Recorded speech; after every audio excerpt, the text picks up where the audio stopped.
Good evening, everybody. It is once again Ted the Speed Learner, and I wanted to address Allison and Jillian Samowitz, who live on Golden Beach, Florida. They had been talking about in the Reader's Digest about how they had been watching the BP oil spill last year, and they were so concerned about that they started a recycling drive, and they were taking in books and eyeglasses and whatnot. But what really caught my eye was the fact that they were talking about also computer equipment. Now, let me tell you something. If you've got a cell phone or a calculator, go ahead and just donate it. But computer equipment's a little different. Now, computer equipment contains three things: gold, silver, and mercury. Now, we're not talking about billions of dollars worth of gold, silver, and mercury. No. But they contain all three. Now, the mercury is important because we don't want that going in the environment. That is a concern. I'll give you that. If you get enough computer equipment, you're going to have a mercury poisoning, and then you're going to be dead. That we don't want. But when it comes to computer parts, you can do one of three things with them. Either build a computer for a low-income friend. Let's say you have a friend of yours not making as much money as you are. Build a computer for them. Here you go. And then they've got a computer that's usable. Two, you can donate those parts to a local school. And then the school then takes those parts, build a computer out of them, and then they use it for the school. Three, a church. Churches would love to have these kind of computer parts because then they can give it to low-income families and they have computers.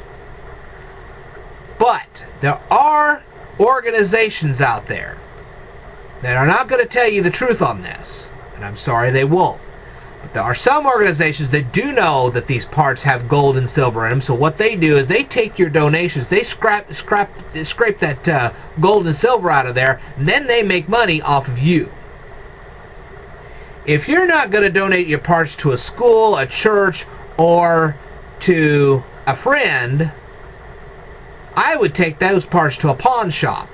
You're not going to get a whole lot out of them. I didn't say you were going to make millions of dollars. But for RAM and for hard drives, you could easily get 10, maybe 15 bucks out of those. And for a good, decent motherboard, you could easily get 20, 25, maybe $30 out of that. Especially if the parts still work. So these things are valuable. No, they're not millionaire valuable, but they are valuable because they have gold and silver in them. And even if they only contain 1/4 of an ounce of each one, that's still money. So don't let these people con you, alright? And the same thing with graphics cards like this. Right here, I can show you, this is gold right here. This is pure gold. And that's valuable.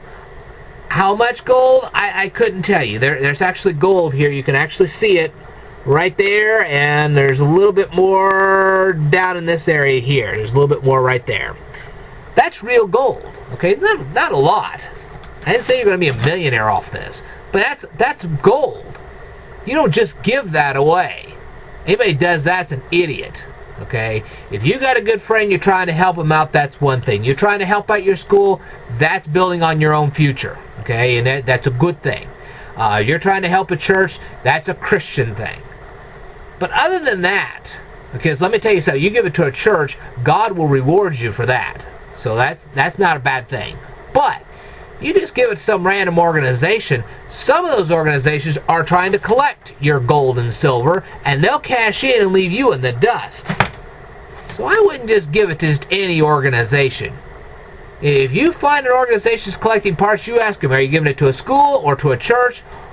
Or should I just build one for my best friend? Because I'm certainly not going to just give this to you. That's gold and silver in that thing, and I'm not just going to hand you a bunch of gold and silver. Alright? So, like I say, it just depends on the organization. Not all organizations do this. Some people are really legit. They do actually take the parts, they put them together, they make computers for schools and for church organizations, that kind of thing. But some of these organizations, all they're after is your gold and silver, and they're making a killing off of your donations. Don't let them do that. I'm going to tell you that right now. I don't just hand computer parts just to anybody. You check them out and make sure they're not trying to make a profit off of you. Oh, look, they're just donating. Yo, don't you even let that happen. Alright? So, like I said, Not everybody does this, but there are people that do. And if you find out that's what they're doing, don't donate to them. You know that there's gold and silver in that thing. I've told you there's gold and silver. Not a lot, but there's enough. There's enough to say, don't do it. Okay? But other than that, if you got old books, eyeglasses, crayons, you name it, and you want plastic bottles, tin bottles, just donate the rest of that stuff, because there's really not enough there to bother with. Really, honest. If there was, sometimes when you have glasses, they have like gold little hook things right on the end. When you've got something like that, you might have like $5 worth of gold, but it ain't gonna be enough to really cash in the cow. These you can cash in on. Eyeglass hooks, no, not really. Not really. So, anyway, that's all I've got to say. I wish Allison and Jillian Samowitz the best of luck. And I'm proud of them for doing what they're doing. So, now you've heard from me. Thank you very much. I will tell you more in a future video, so stay tuned.